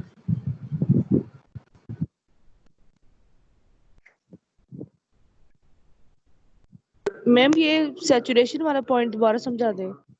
सैचुरेशन वाला पॉइंट हमें ये बता रहा है कि चले मैं आपको एक एग्जांपल देती हूँ। एक आपके पास है कोई भी यूटेंसिल है, एक बीकर है आपके पास, उस बीकर में आपके पास 10 ml का बीकर है वो, और उसमें आप 5 ml डाल देते हो, तो 5 ml डाल दोगे तो वो हाफ हो जाएगा। 10 ml वाला बीकर, जी मैम, उसमें आप 5 ml वाटर डाल दोगे या 5 ml कुछ भी डाल दो उसमें, तो वो हाफ सैचुरेट हो गया, वो हाफ भर गया। ठीक है जी मैम। दूसरी तरफ आपके पास एक ऐसा बीकर है जिसकी कैपेसिटी है 10 लीटर। एक जगह पे 10 ml था, एक जगह पे 10 लीटर्स। 10 लीटर्स की कैपेसिटी वाला आपके पास बीकर है, उसमें आप 5 लीटर्स डालते हो, फिर जाके वो हाफ सैचुरेट होता है। ऐसा ही है ना? जी मैम। तो यही बात यहाँ पर है कि जो मसल हेक्सोकाइनेज है वो थोड़ी सी क्वांटिटी पे हाफ सैचुरेट हो जाता है, वो ग्लूकोज की थोड़ी सी क्वांटिटी मिलती है उसको, तो वो हाफ सैचुरेट हो जाता है, वो फुल हो जाता है, यानी कि हाफ फुल हो गया।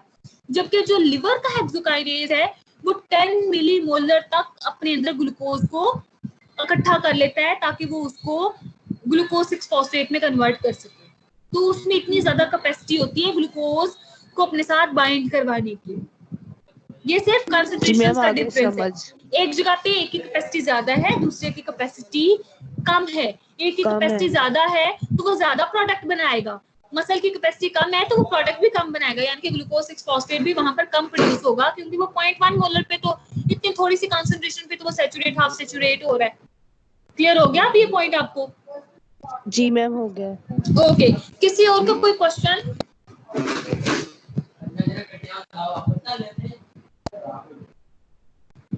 Is there any question? No ma'am. चलें ठीक है। फिर आज जो अभी हमने पढ़ा है सिर्फ 4-5 स्लाइड्स पढ़ी आज हमने, इनको रिवाइज कर लें। अभी मैं आप लोगों से इनमें से क्वेश्चंस करूंगी, फटाफट से देखें इन क्वेश्चंस इन स्लाइड्स को।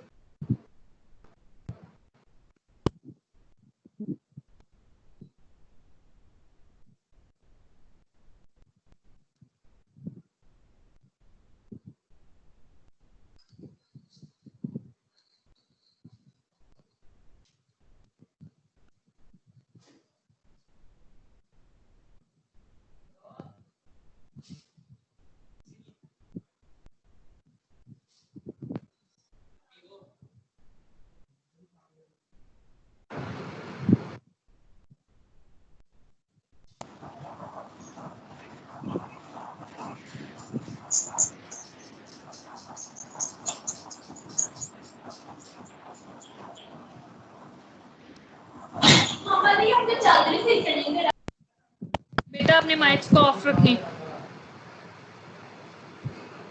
मैं फिर आप लोगों को सबको म्यूट कर दूंगी। लगानी या फिर अब आप मतलब अटेंडेंस लेंगे हमारी? क्या कह रहे हो बेटा? मैम गूगल क्लासरूम पे पिछली मरतबा हमारी अटेंडेंस लगी थी ना, तो इस मरतबा वैसे वहाँ पे लगानी है या आज नहीं लगानी है? नहीं, आज मैं आप लोगों के एमएस टीम्स पे खुद ही मार्क कर लूंगी। आप लोग की अटेंडेंस मैंने बल्कि लगा लिए, डाउनलोड कर लिए मैंने आप लोगों की अटेंडेंस।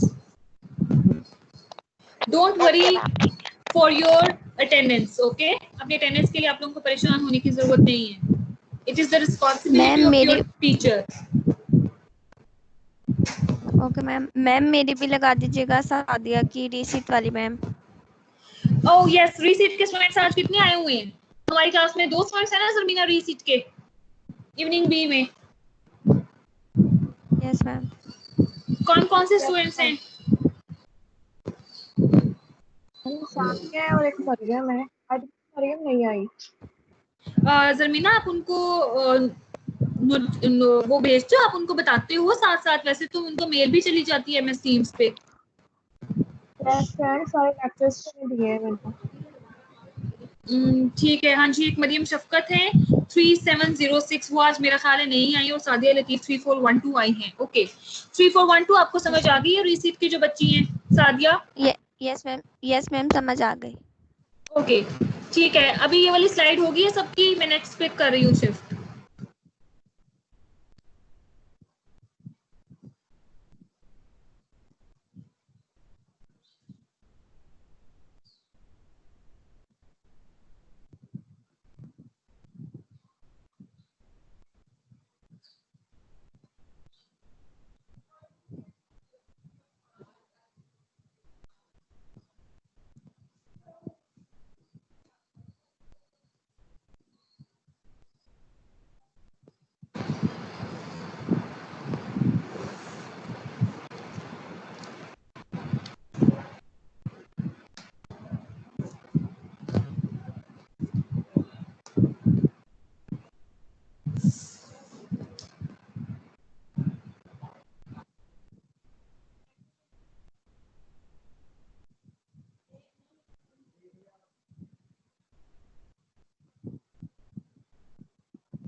अस्सलाम वालेकुम ma'am.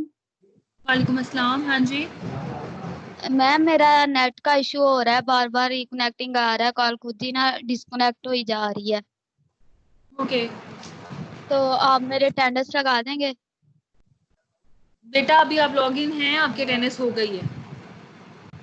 Okay ma'am, thank you.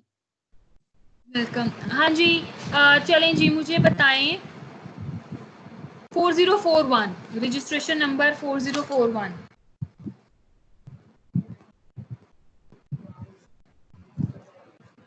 Ma'am हाँ जी 4041 what are आइसोजाइम्स?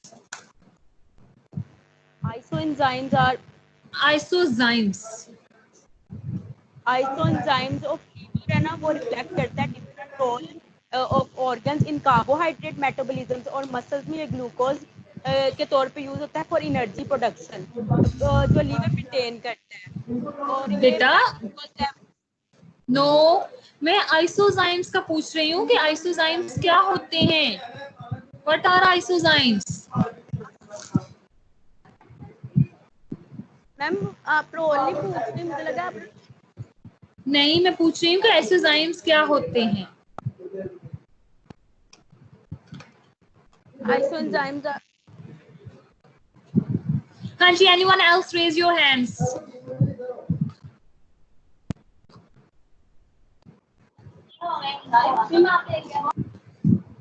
Raise your hands students. हाँ जी हाँ जी 4058 what are isozymes? मैम जी आइसोजाइम्स डिफरेंट प्रोटीन्स होती हैं जो सेम रिएक्शन को कैटालाइज करती हैं, और ये ह्यूमंस में 4 टाइप्स की होती हैं, hexokinase 1, hexokinase 2, hexokinase 3 and hexokinase 4। जो ह्यूमंस हेक्सोकाइनेज में 4, मेरी बात सुनिए, ह्यूमंस में 4 टाइप्स की नहीं होती, और भी टाइप्स की हो सकती है। हेक्सोकाइनेज की ह्यूमंस में 4 टाइप्स है। हाँ जी हेक्सोकाइनेज की, ठीक है, ह्यूमंस में 4 टाइप्स है।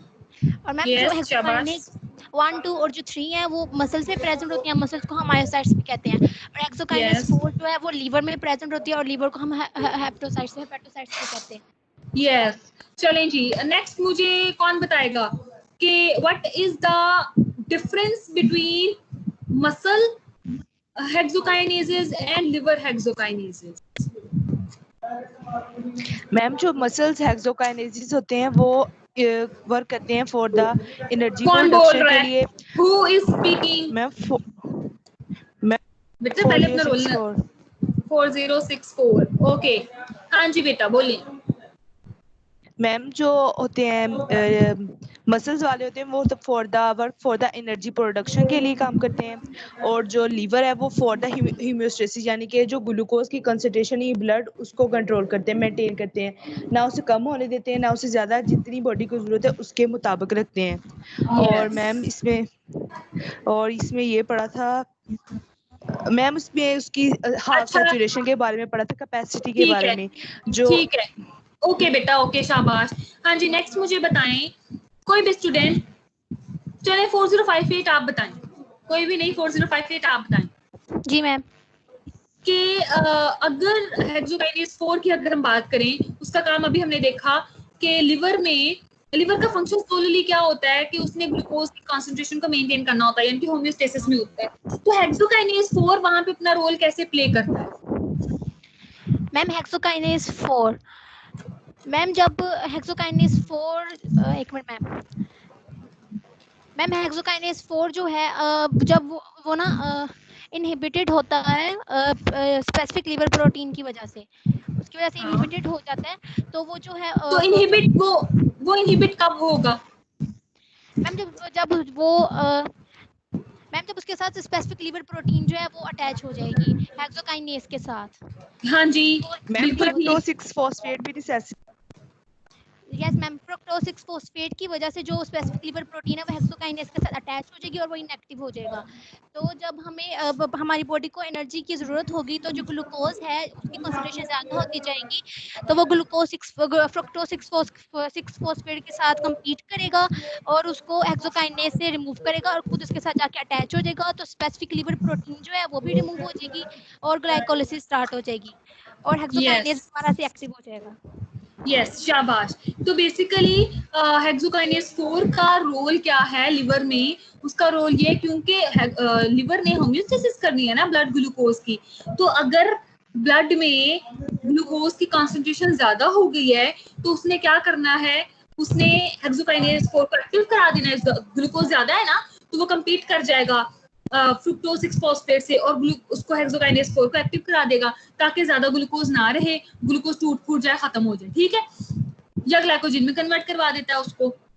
और अगर ब्लड में ग्लूकोज की कंसंट्रेशन कम हो गई है तो फिर वो क्या करता है, वो उस हेक्सोकाइनेज 4 को इनहिबिट करवा देता है ताकि मजीद ग्लूकोज जो है वो ग्लाइकोलाइसिस में यूटिलाइज ना हो और ब्लड में ग्लूकोज की कंसंट्रेशन मेंटेन रहे। क्लियर? जी मैम।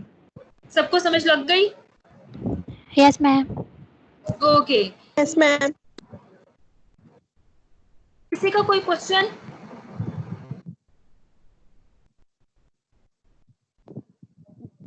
ठीक है क्लास, आप लोग लीव कर सकते हो। मैम हमारी अटेंडेंस हो गई है। हाँ जी बेटा, आप लोगों की अटेंडेंस हो गई है।